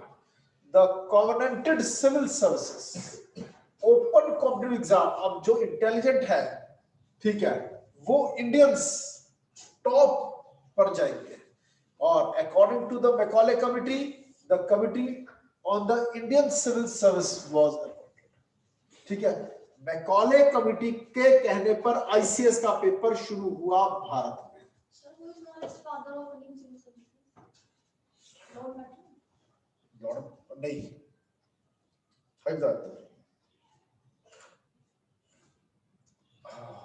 नीचे नाम आएगा उसका इस वाले एक्ट में।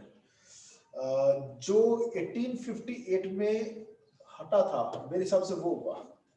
ठीक है, ये लो कितना बड़ा काम है।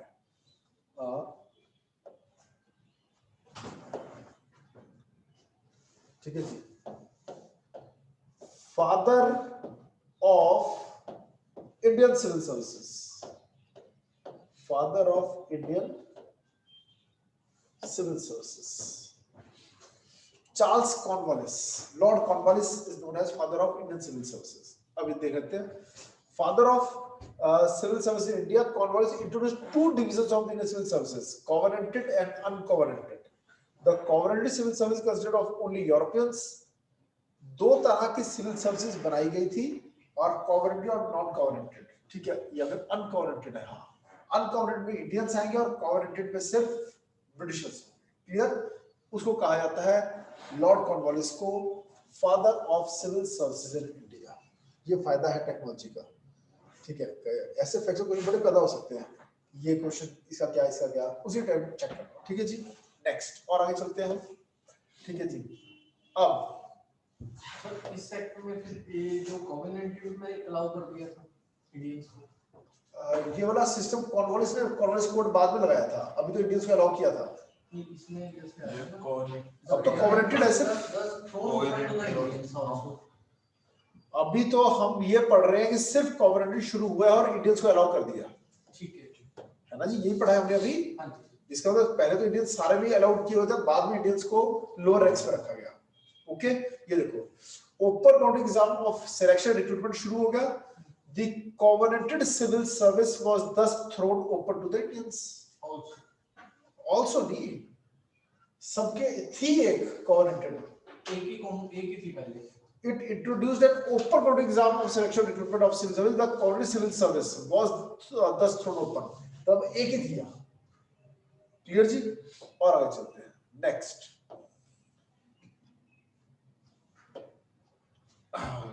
और आगे चलते हैं। It extended the company's rule and allowed it to retain the possession of Indian territories on trust of the British Crown. अभी भी कंपनी जो है वो लैंड प्रॉपर्टी ओन कर सकती थी, रख सकती थी, but as a trustee of British crown. चीज का मालिकाना अधिकार क्राउन का ही है, बस मैनेजमेंट के लिए किसको दे रखी है, ईस्ट इंडिया कंपनी को। क्लियर? और it did not specify any particular period कि कब तक, any particular period. Unlike the previous charters, this was a clear indication that the company's rule could be terminated any time. कोई period नहीं बताया गया कि कब तक रख सकती है कंपनी, यानी कभी भी कंपनी को खत्म किया जा सकता है, और वो हुआ भी। ठीक है। For the first time local representation in legislative council started. Of the 6 new legislative members of the governor generals council, 4 members were appointed by local provincial governments of Bombay, Bengal, Madras and Agra। अब समझो, जो 6 आदमी थे जो कानून बनाते थे, उसमें से 4 आदमी प्रोविंशियल काउंसिल में से आएंगे, हिंदुस्तानी होंगे। समझ में आया? प्रोविंशियल काउंसिल यानी आज की डेट की विधानसभा। हर स्टेट का भी अपना लेजिस्लेचर है जिसको विधानसभा कहते हैं, तब उसे कहते थे प्रोविंशियल काउंसिल। जिसको आज स्टेट कहते हैं तब उसे क्या कहते हैं, प्रोविंस। पंजाब प्रोविंस, सूबा। समझ में आया? तो तब ऐसे सूबे होते थे और हर सूबे का अपना लेजिस्लेचर होता था। आज हम उसको कहते हैं असेंबली, तब कहते थे काउंसिल। अब स्टेट की असेंबली है तब कहते हैं प्रोविंस की काउंसिल। समझ में आया? तो इन 4 काउंसिल से एक आदमी आएगा उन 6 में से। क्लियर जी?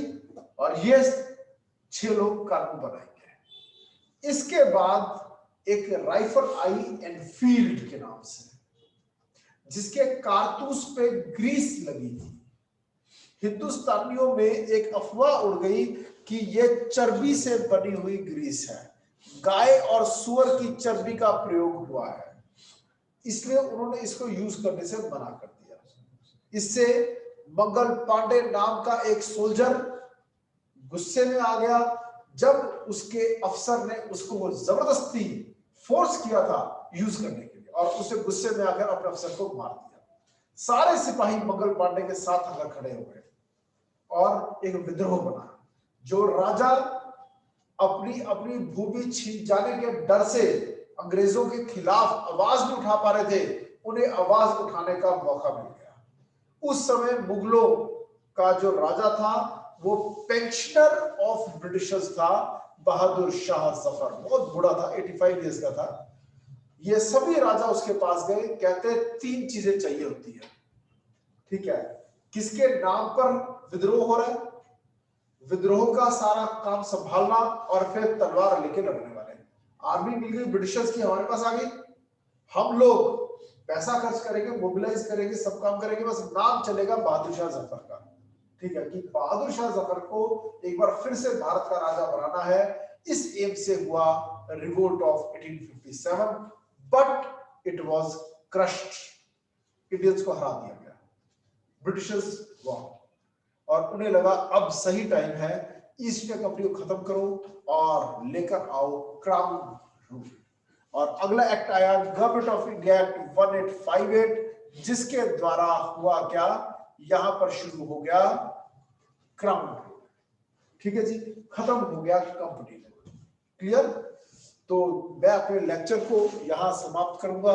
कल के सेशन में हम हिस्ट्री ऑफ कॉन्स्टिट्यूशन को खत्म कर देंगे। अगर कोई स्टूडेंट कुछ क्वेश्चन पूछना चाहता है तो पूछ सकता है। Any question you want to ask, you can ask.